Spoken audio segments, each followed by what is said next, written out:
जादू टोना जैसी चीजें खतरनाक है, लेकिन जब उनका प्रयोग एक बहू के हाथों होता है तो वो कितनी मजेदार हो जाती है, खुद देखिए। रामगढ़ गांव में सुधा रहती थी। सुधा की सास उससे बड़ा काम कराती, तो पति ऐसा जो ना कभी घुमाने ले जाता और ना ही कभी कोई तोहफा लाता। बेचारी इस बात से हमेशा दुखी रहती, लेकिन एक दिन उसकी जिंदगी बदल जाती है। अरे सुधा, सारा दिन न जाने क्या क्या सपने देखती रहती है। जाकर कुछ बढ़िया सा खाना बना कर ले आ। सपना ना देखो तो क्या करूं, मेरे तो कर्म ही फूट गए जो ऐसे घर में शादी हो गई। इससे अच्छा तो माँ जी कोई फुल टाइम मेड ही रख लेते। ओहो, बढ़िया ही फुल टाइम मेड रखने वाली। मेरे बेटे के लिए तो विलायत से रिश्ते आ रहे थे। वो तो तेरे पापा ने तेरी इतनी झूठी तारीफ कर दी कि हमारा तो मन ही पिघल गया। अच्छा, विदेश से रिश्ते? वाह माँ जी वाह। अरे भगवान से तो डरिए, विलायती बहू लाकर क्या गाय का गोबर लिपवाती। बहू बहू होती है, ना वो देशी होती है ना विलायती। बहू का काम सिर्फ सास की सेवा और घर का काम होता है। और सुन, तुझे मैं क्यों बताऊं कि मैं क्या करती? जाकर घर का काम कर। सुधा मन महसूस कर वहाँ से चली जाती है।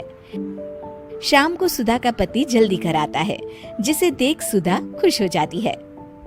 जी, आ गए आप? जरूर मुझे कहीं घुमाने ले जाने का प्लान होगा आपका। सब समझती हूँ मैं। अरे नहीं भाग्यवान, घूमना क्या है, बस आज जल्दी बस मिल गई तो घर जल्दी पहुँच गया। अच्छा सुनो, जरा आज शाम की चाय के साथ पकोड़े भी तल लेना, बड़ा मन कर रहा है। सुधा पति की बात सुनकर पैर पटकती हुई किचन में चली जाती है। वो काम करते करते खिड़की के बाहर देखती है कि तभी उसे एक चमकीली सी कॉपी दिखाई देती है।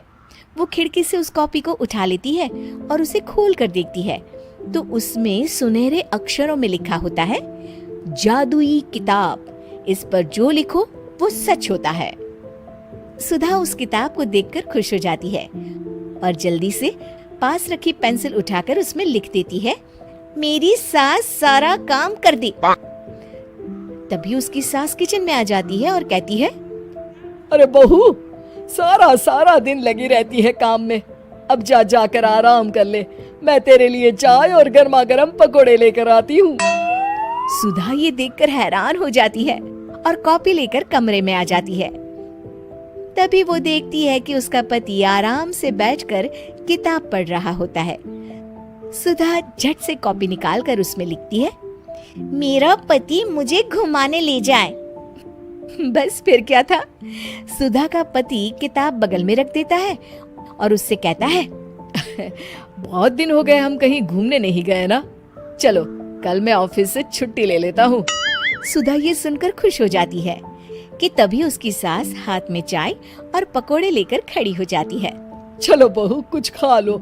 अरे किस्मत वाले हैं हम जो हमें तू मिली, वरना मेरे बेटे की शादी कहीं तय ही नहीं हो रही थी। कोई लड़की इस घर में शादी नहीं करना चाहती थी।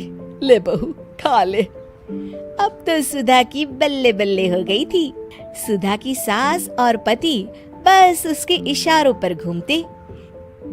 एक दिन सुधा को सास का हार पसंद आ जाता है। वो सास से कहती है, माँ जी कितना खूबसूरत हार है, क्या ये हार आप मुझे दे देंगी?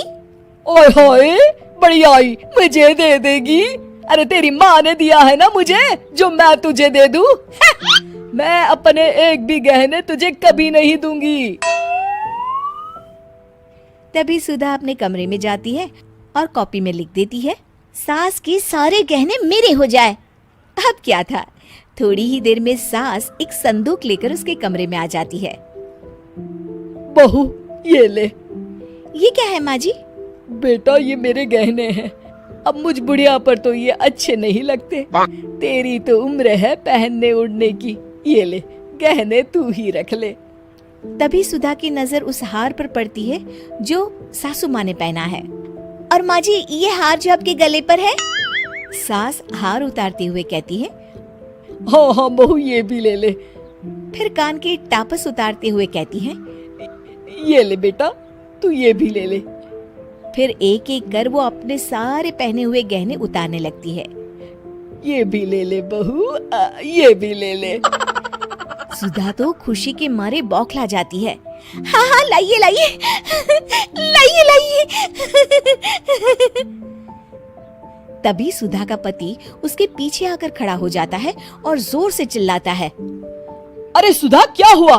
क्या लाइए लाइए कर रही हो? अरे जरा कढ़ाई में तो देख लो, सारे के सारे पकोड़े जल गए। तभी सुधा की सास भी उसके सामने आ जाती है।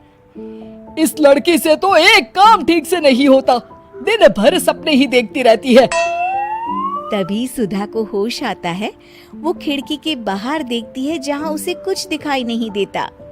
दरअसल जादुई वादुई कुछ नहीं था, वो सिर्फ एक काल्पनिक सपना था जो सुधा अपनी जिंदगी से तंग आकर देख रही।